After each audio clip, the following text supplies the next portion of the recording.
আজকে নবাগত সদস্য সম্মেলনে যে আমরা নবাগত সদস্য সম্মেলনে যারা আমরা নতুন এসেছি, আমাদেরকে প্রত্যেকে প্রথমেই আমাদের নিয়তে খুলুসিয়া থাকতে হবে। আমাদের নিয়ত কি করতে হবে? আমরা দুনিয়াবি সংগঠন থেকে বিতাড়িত হয়ে আমরা ইসলামী সংগঠনের দিকে প্রথম অগ্রসর হইলাম। প্রিয় ভাইয়েরা আমার, ইসলামী যুব আন্দোলন কি? ইসলামী যুব আন্দোলন একটি প্ল্যাটফর্মের নাম।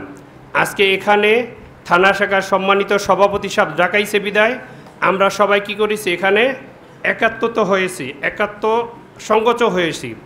আমরা সবাই এক জায়গায় সংঘবদ্ধ হয়েছি। আর এই সংঘবদ্ধতা ধরে রাখার জন্য এখানে একজন নেতৃত্বের প্রয়োজন। যেই নেতৃত্ব দিবে, নেতৃত্ব একটা প্রয়োজন, নেতৃত্ব দেওয়ার জন্য আমরা এখানে সংঘবদ্ধ হয়েছি। আর সংঘবদ্ধ হয়ে যদি এখানে নেতৃত্ব না হয়, তা সংঘবদ্ধ কি হয়? থাকে না, সংঘবদ্ধ হয়ে থাকার যায় না।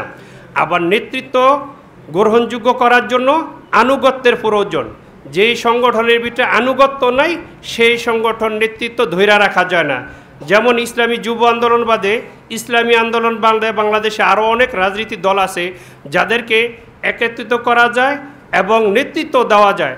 দেখা যায় আনুগত্যের অভাবে অনেক সংগঠনগুলো ঝইরা পড়া যায়। ইনশাআল্লাহ আমাদের ইসলামী যুব আন্দোলন, ইসলামী আন্দোলন বাংলাদেশ, এটা নেতৃত্বের আনুগত্য করি। আমরা বড়দের আনুগত্য করি বিদায় আল্লাহ আমাদেরকে এখনও বাংলার জমিনে টিকিয়ে আছে। আমরা আমাদের মুরব্বীদের আনুগত্য করি। আমরা যেমন থানা শাখা আছি, জেলা শাখার নগণ্য একজন সদস্য যদি আমাদের থানা শাখাকে ডাক দেয়, আমরা থানা শাখা জেলা শাখার একজন সদস্যর কি আমরা আনুগত্য করি। ঠিক এইভাবে আমাদের ইউনিয়ন ওয়ার্ড যারা আছে সবাই আমরা কি করি? থানা শাখারে আনুগত্য করি। আমরা আনুগত্য করি বিদায় আল্লাহ পাক এখন আমাদেরকে জমিনে টিকে আছে। আমরা আসলে নিজেদের ভিতরে অনেক সময় একটা সংগঠনের কাজ করার জন্য, একটা মিছিল মিটিংয়ের জন্য আমি অন্তত আগে অনেক সময় ভাবতাম যে আসলে আমাদের শুক্রবার হয় না কেন, শুক্রবার বাদে অন্য কোনো সময় দিলে আমার নিজের ভিতরে একটা প্রশ্ন জাগতো। কয়েকদিন আগে আমি আমাদের জেলা শাখার একটা মিটিংয়ে গিয়েছিলাম, জরুরি মিটিংয়ে যাওয়ার আগে আমার মনের ভিতরে একটা চাহিদা ছিল যে আসলে শুক্রবারে আমরা করব, অন্য দিন আমাদেরকে কেন ডাকে? অন্য দিন তো আমরা কাজে কর্মে ব্যস্ত থাকি।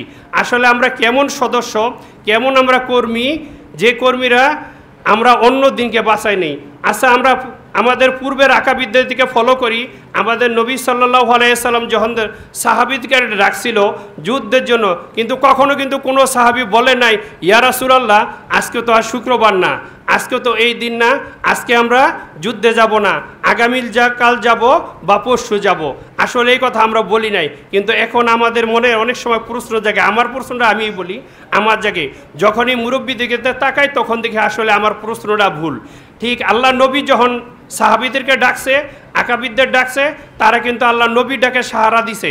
তারা কিন্তু তখনও বারেরও খোঁজ করে নাই, সময়েরও খোঁজ করে নাই। ঠিক ইসলামী যুব আন্দোলন কখনো মনে করেন সময়ের দিকে তাকায় না, কোনো বারের দিকেও তাকায় না।